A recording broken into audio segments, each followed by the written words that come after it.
Hi, and welcome to the Journey to CEO Success. I'm your co host, Melissa Saunders, and I'm joined by Patrick Tian, award winning serial entrepreneur, renowned CEO coach, and a best selling author recognized by the Wall Street Journal, USA Today, and Amazon.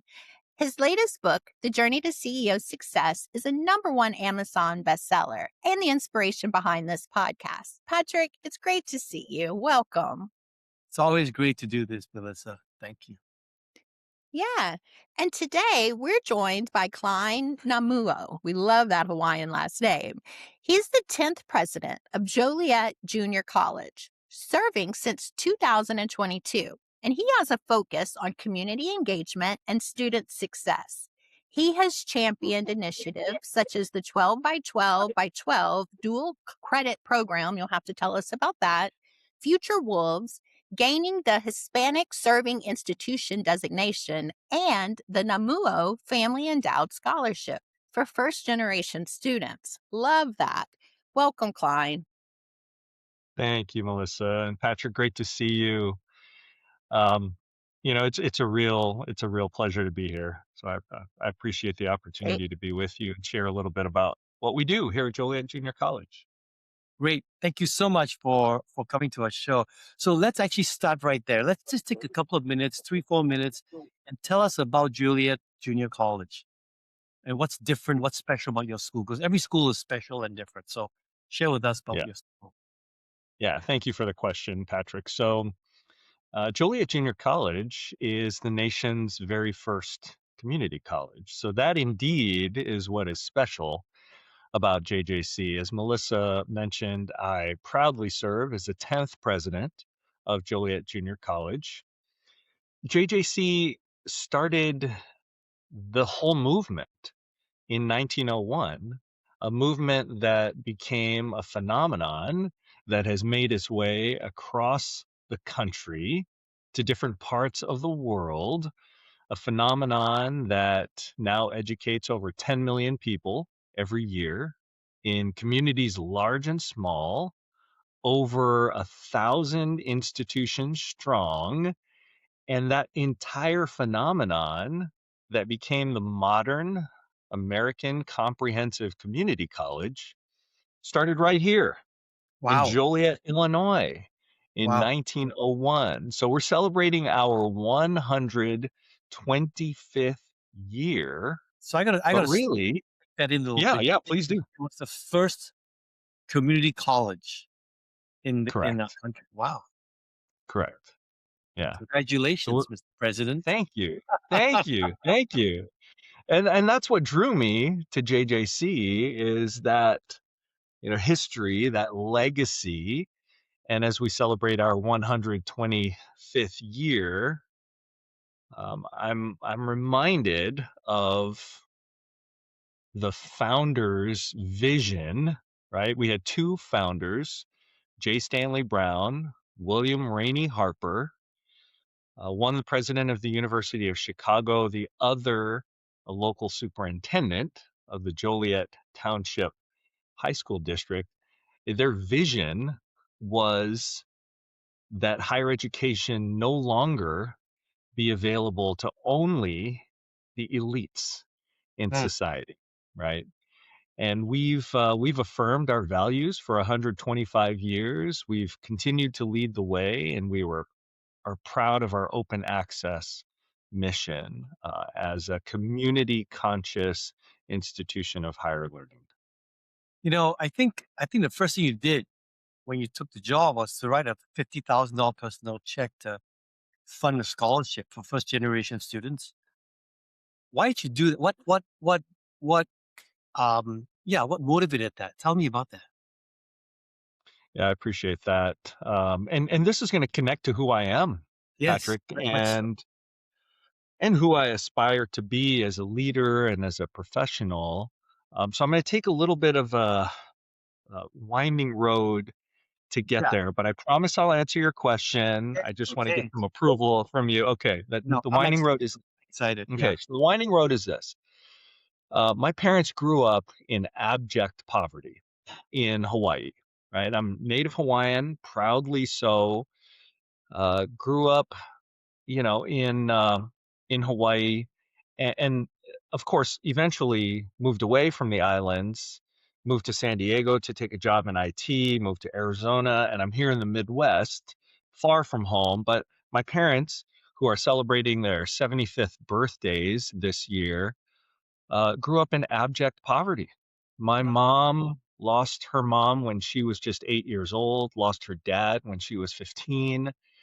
And she was the oldest of four kids, lived with aunties and uncles and bounced around, was an orphan by the time she was 15.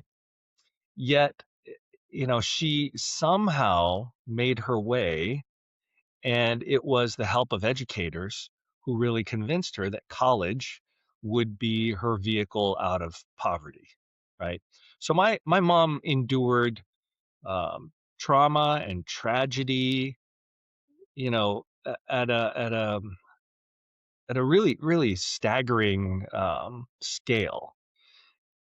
Now, my dad's story is actually quite similar. He lost his father when he was just 3 years old, leaving his mom, my grandmother, the only grandmother I ever knew, to raise a family of six young kids Mm. on Social Security in Hawaii, circa 1955.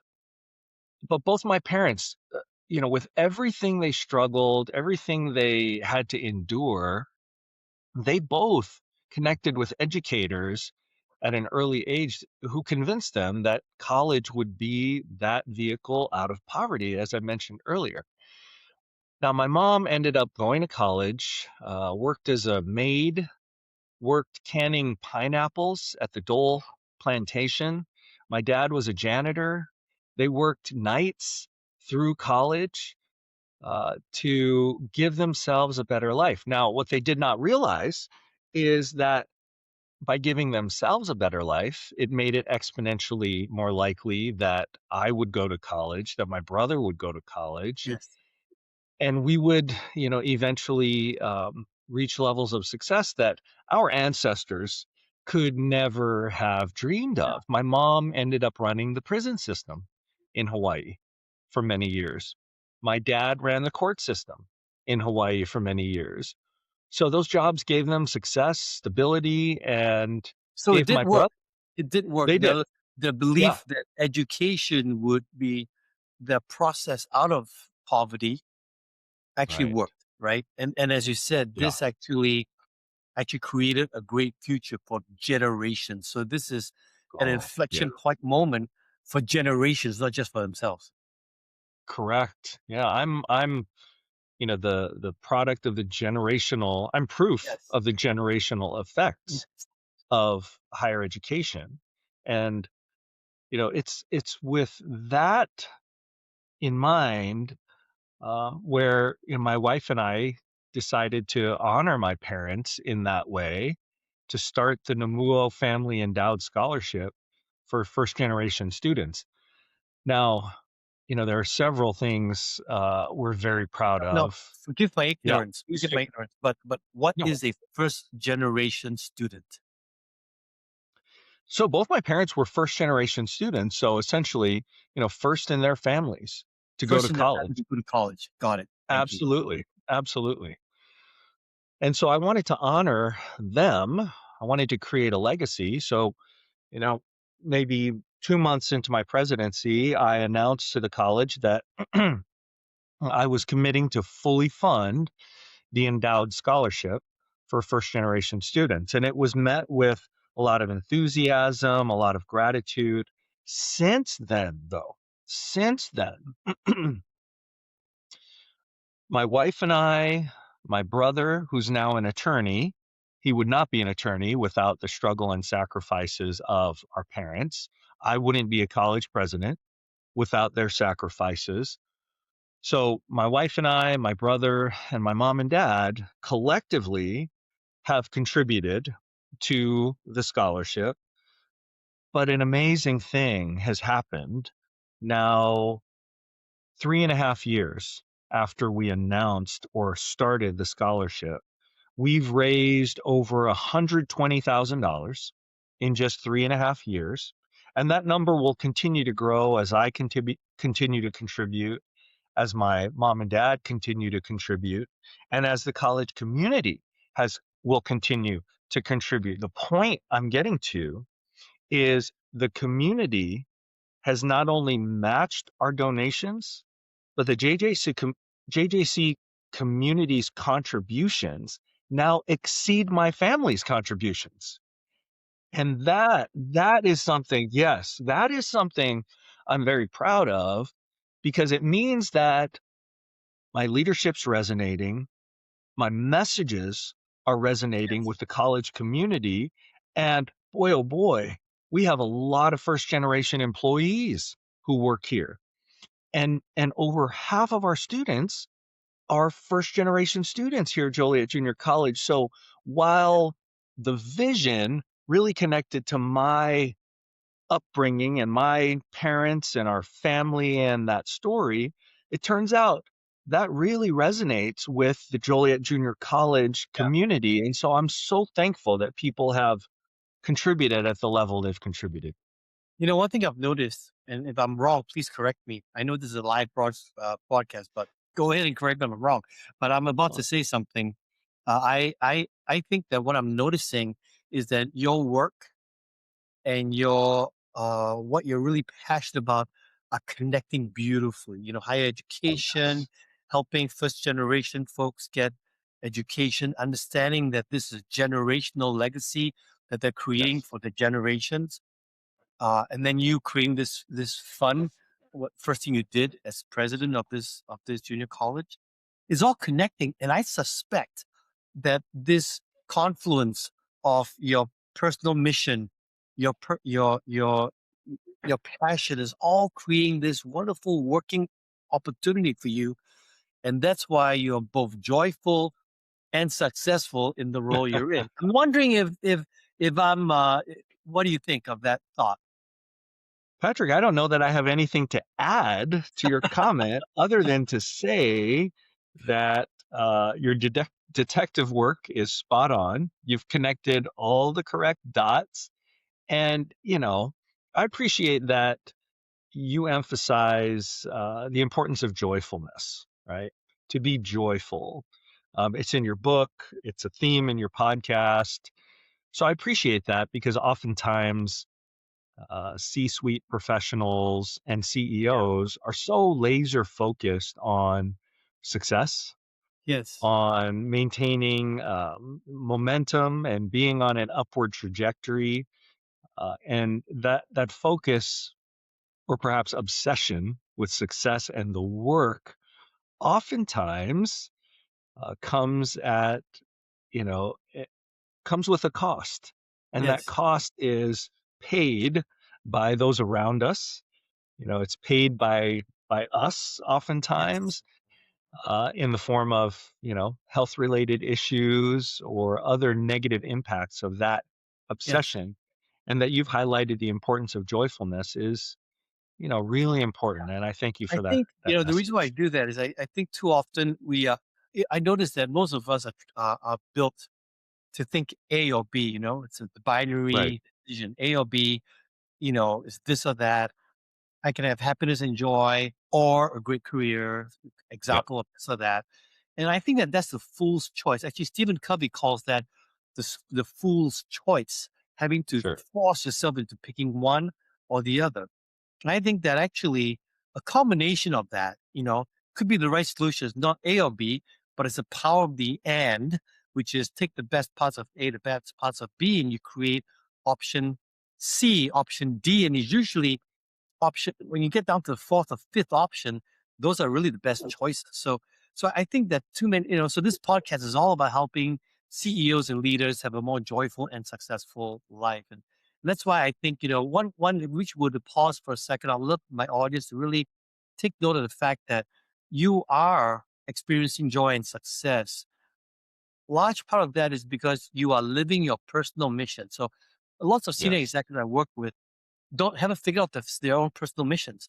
I'm like, okay, guys, you need to understand what you're really excited about personally.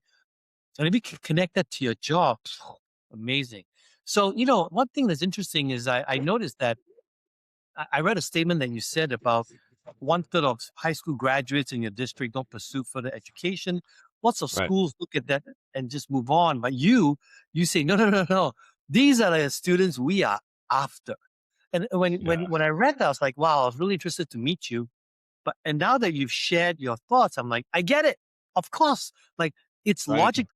Of course, these are the guys you're going after, right? Because if you look at your family, where you came from, the Yep. difficulties, and you're thinking, I'm guessing that you're thinking, if I can just get these guys to get educated, that's the ticket out of poverty, out of problem, Yep.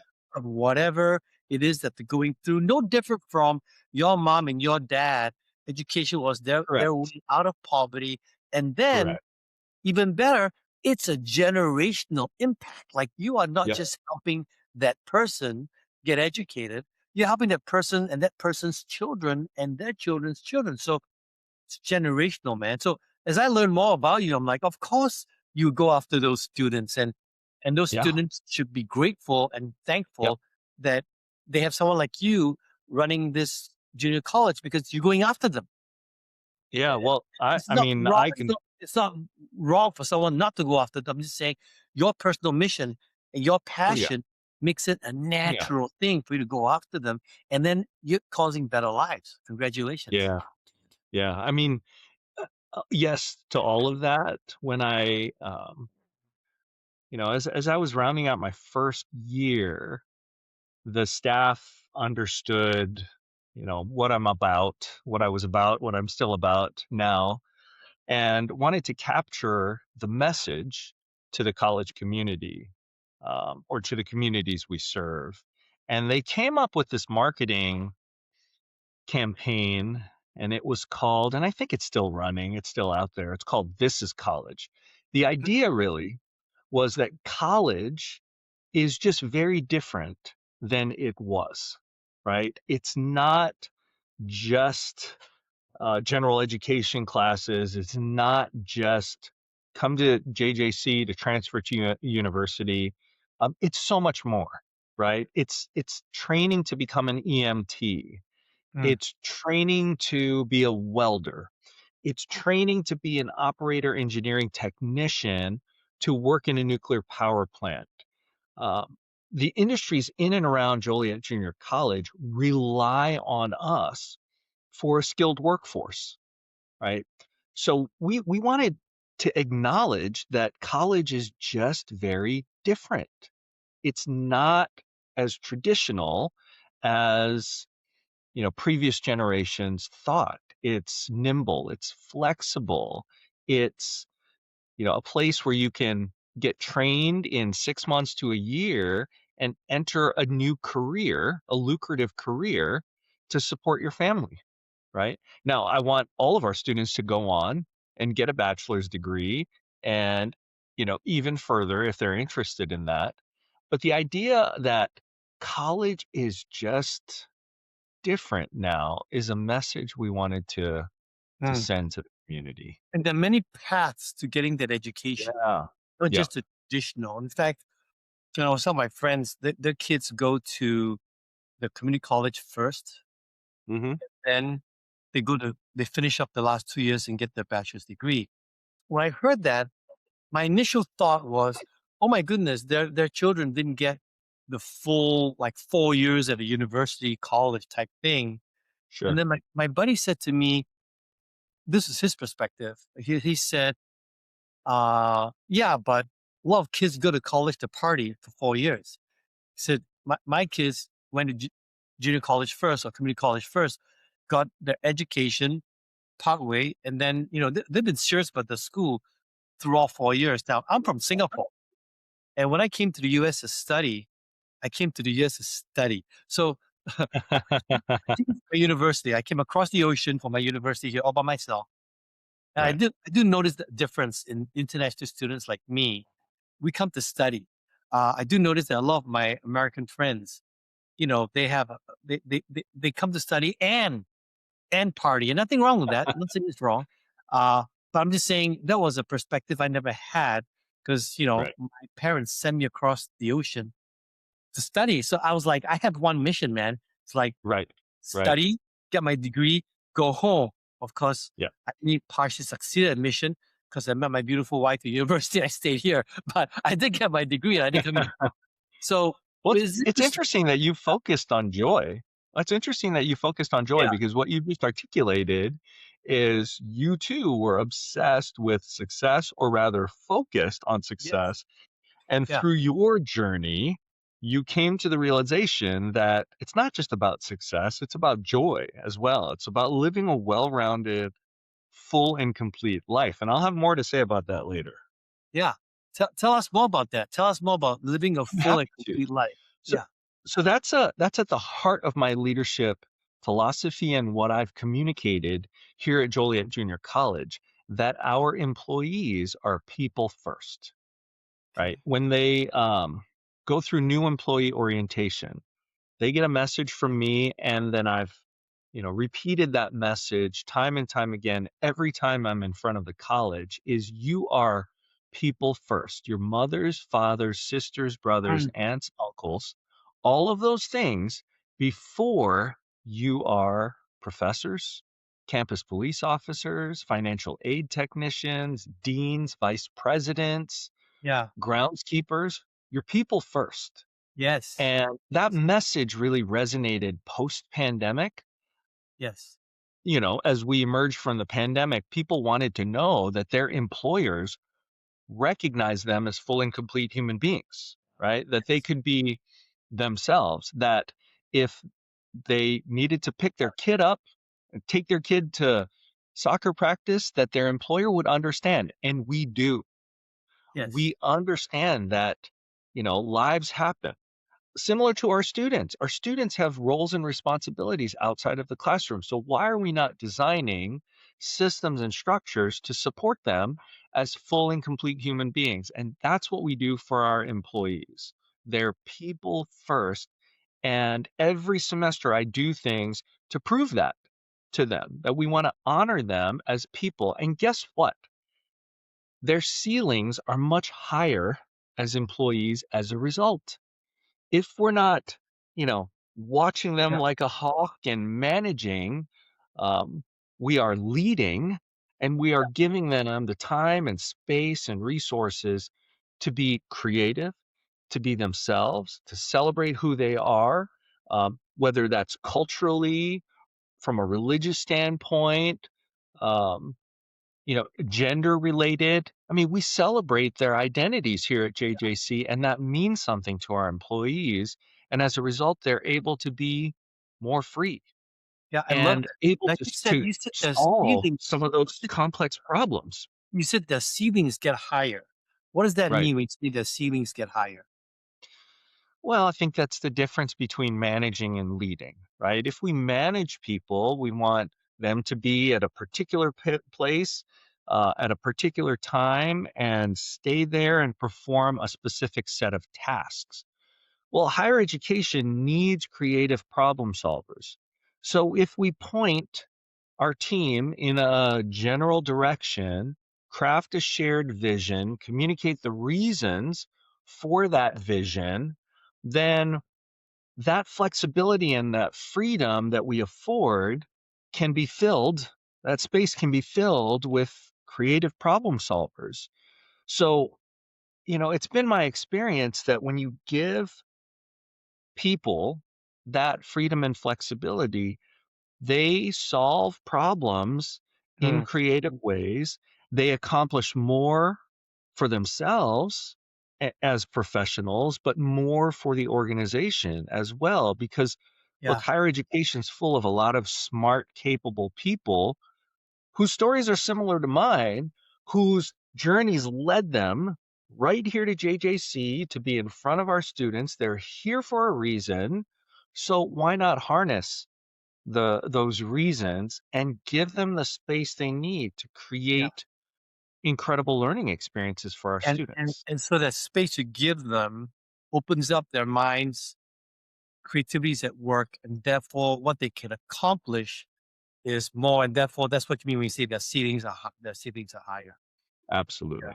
It's interesting, Absolutely. I mean, I'll say it's partially as a joke, but God made us human beings, not human doings.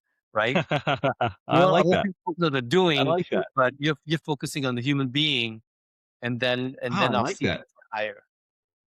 Is that in your book, Patrick? No, That's good. No, that's really good. If you came up with that, that's really good. I did not come up with that. Actually, a good friend of mine, Michael Whitehead, came up with that. He's a leadership Okay. coach, and he shared that with me. That he was saying, we don't have we're so busy doing things, but Patrick, we're not human doings. We're human beings, and that really stuck with me. And I'm like, Oh, yeah, I like that. Well, I'll have yes, to meet I gotta Michael at remember some that. Yeah, point. yeah, that's really good. So, hey, I've picked up a lot of great nuggets from you today, and I want to thank you so much for being on our show.